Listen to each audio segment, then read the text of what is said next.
Thanks for staying with me. This is part three, final part, three of three, on the Sandusky situation in Penn State. And basically, this is just going to be about the future of Sandusky, Paterno, Penn State, what I think is going to happen, and what's going to go from here. First of all, like I said, I'm usually not this boring or slow, but it's just been really difficult for me to get a lot of this out. So I appreciate your patience if you are watching this. It's mainly for me to just vent. But anyway, within the last night or so, there's been a couple major developments. Number one, there's a rumor that Sandusky did retire in '99, and in turn, his lifestyle, so to speak, and things that he's done would be brushed under the rug. Now, it's just a rumor. I don't know if it's true. It'll probably come a lot more will come out in the next couple of days. Something that is has a little more merit to it is something that Mark Madden was talking about all day on the interviews he was giving today. I heard it three or four different times. Um, he said some really good friends of his, some really great journalists are working on a story that Sandusky's nonprofit, that he would actually, for lack of a better term, pimp the kids out to high donors. Wouldn't shock me. Would not shock me. There was child pornography involved, pictures. I don't know. Right now, it's just a rumor, but I probably give it over 50% based on uh, how confident Mark Madden seemed on it. So anyway, I think they just have to clean house. Period. And while they're doing it, they might want to get a new phone system because, uh, between the detective listening on the phone and not doing anything in the '90s when he was still a defensive coordinator, to 2002 to nobody calling from Joe Pa to Curly to anybody to McQueary not calling the police. Something's wrong. There's something wrong there. Maybe it was part of the deal, and if he got caught doing something, they would brush it under the rug again. Maybe Joe Pa really wanted him out, and he had those kind of terms. We don't know. We don't know, but I think it will come out in the end, like I've been saying, in the other videos as well. Um, when Joe Pa got fired late Wednesday night, remember that's coming just after he said he was going to step down at the end of the year. But when he got fired, one of the people on the board said that uh, that he contacted him by phone. They were asking if that was fair. Blah blah blah. I think under the circumstances it was fair, but then it later came out that Joe Pa received the news that he was fired by a messenger coming by his house and delivering a letter to him. And apparently they were just shocked, and his family was shocked. They were what they called outraged. Uh, he was like, "Well, you give a life to school, and then they do this." Big deal, Joe. There's things more important than that.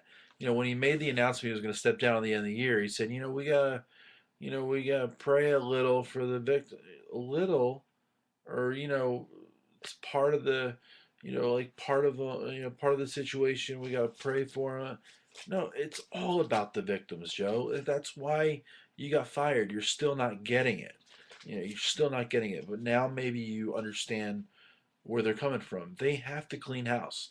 You can threaten them in an indirect way only so many times. This is a serious situation, obviously, much bigger than Paterno probably would have ever imagined. Just by one phone call could have ended everything. This guy would have been put away, would have been the end of it. Oh, you don't make deals with the devil because it comes back to bite you in the ass. Um, the students, I know, just like Paterno, they wanted to see one more time, basking in the sunlight. They wanted to see him in Beaver Stadium. They wanted to see him carried off the field. That wasn't happening. I know that a lot of the players were brought to tears by Joe's speech, and I understand where they're coming from. Of course, that's their coach. They love him. They play for him.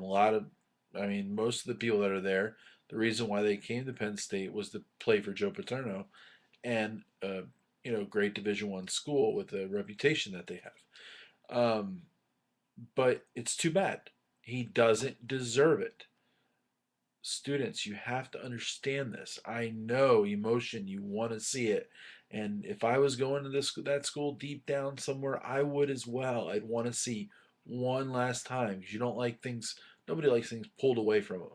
It's like saying goodbye to a loved one. You want to be able to do it. You don't always get the chance to. You have to live every day and, do the right thing every day. And Joe didn't do that. He doesn't deserve to get that one last hurrah. Um, you know, so I hope the students understand that it's not about they're slighting Joe Paterno. It's more sending a message. You have to do this.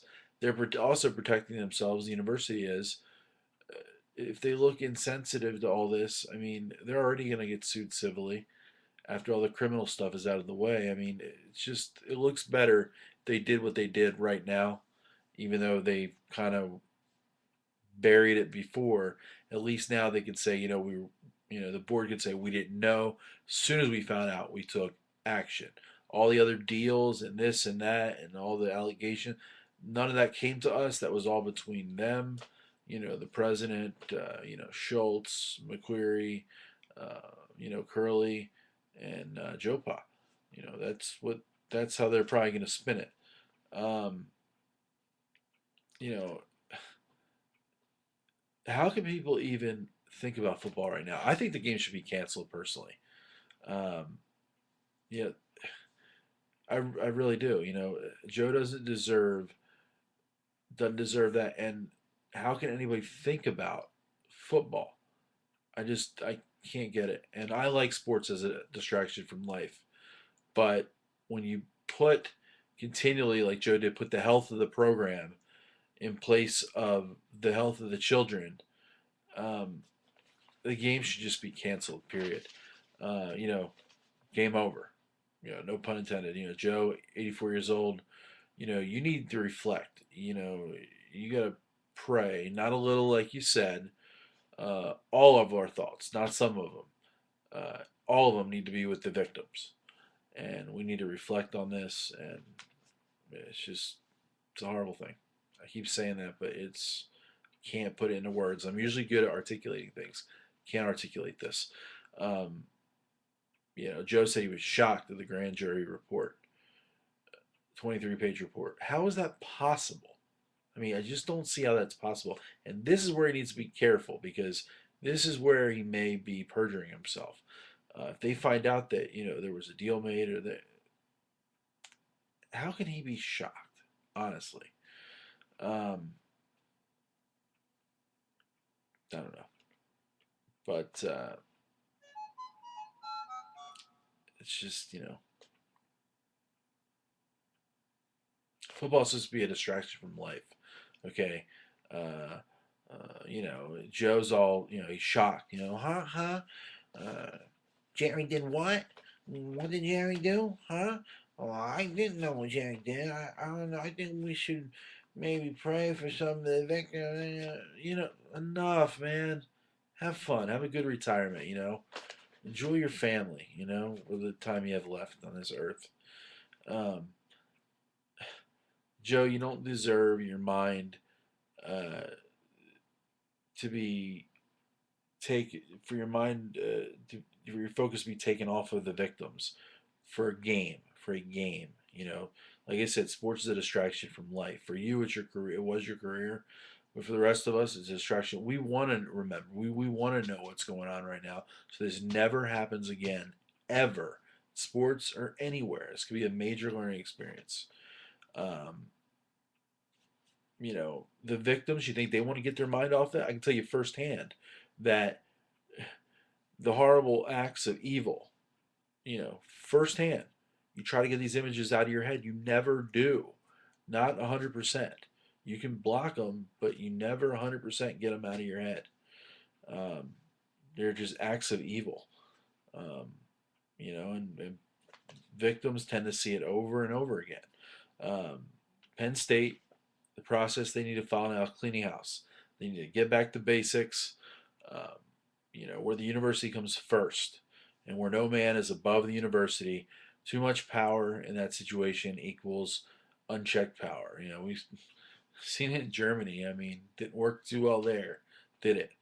Um, these children were viewed as collateral damage. Let's face it. I mean, it's just the way it is. Um, Final thoughts on Sandusky. Um, One thing's for sure, he's never going to hurt another kid, and for that, it makes me smile. It really does. Karma, I believe in it. It's true. It's true. Um, he will answer to someone, maybe in this life or in the next. Everybody eventually answers to somebody. Uh, my hope uh, is life in prison for him. A friend of mine said lethal injection. I don't know what the state laws of PA are, but no, that would be too easy for him. He needs to suffer life in prison. Um, a couple hundred years maybe. My wish actually is that he gets general population, uh, because even drug dealers, murderers, people that have bank robberies, whatever, grand theft auto. These guys have a moral code, whether they're in a gang or whatever. You don't hurt children, and they're gonna know who he is. And my only hope is that he can be a general top. And they have no self-respect for child molesters. Why would they? Why would anybody? It's sadistic. Um, I'd be shocked if he isn't general pop if he'd be breathing in 6 months. Um, sure he's gonna come out with a story that he was abused by his dad. He could have got help. You know, but you get help before you act. I actually know people that their chemical imbalance is off. They've never done anything though. They wouldn't do anything. That urge doesn't control them because they've trained their mind. They've tricked their mind. And even if it's the wrong way, you don't want to see somebody that's screwed up. At least they don't act on any thoughts. Once you do it once, you can never take the risk. There's no such thing as rehabilitation in that case. That's my opinion. But most people would probably agree if they've been abused. Um, you know, it's a, you know, so much more is going to come out of this. I just have a feeling, everybody's going to survive. The abuse victims, they're going to, you know, hopefully they get the help they need and they get their justice, whatever it is, whether it's money, whether it's seeing him go away, whether it's counseling, whether it's all the above, whatever they need. I hope they get it. I mean, they'll be in my thoughts and prayers. As far as the university, wrap it up. They're going to take a PR hit for a couple of years. There's no doubt about that. Um, maybe enrollment be down. You know, they need to clean house from top to bottom. They've started. It's a good first step. So much more is going to come out. It's a great school, great institution. World renowned. They have so many famous people have come from Penn State, and so many great football players. And eventually, the football program will come back. We all know that, but university first, though, and victims first, and people first. You know, education first. Um, you know, a lot of proud people went to Penn State, and there's gonna be a lot of civil suits, millions and millions and millions of dollars. But I think in the end, um, well, while nobody wanted to see this situation, in the end, everybody's going to come out better for the way they're handling it now. Kind of like the Catholic Church, they've learned they're handling it now. And my only hope is that Happy Valley will once again be a Happy Valley, and I think it will. So, thanks for watching, and you know, let's just hope for the best, and let's move on one day at a time. Thank you.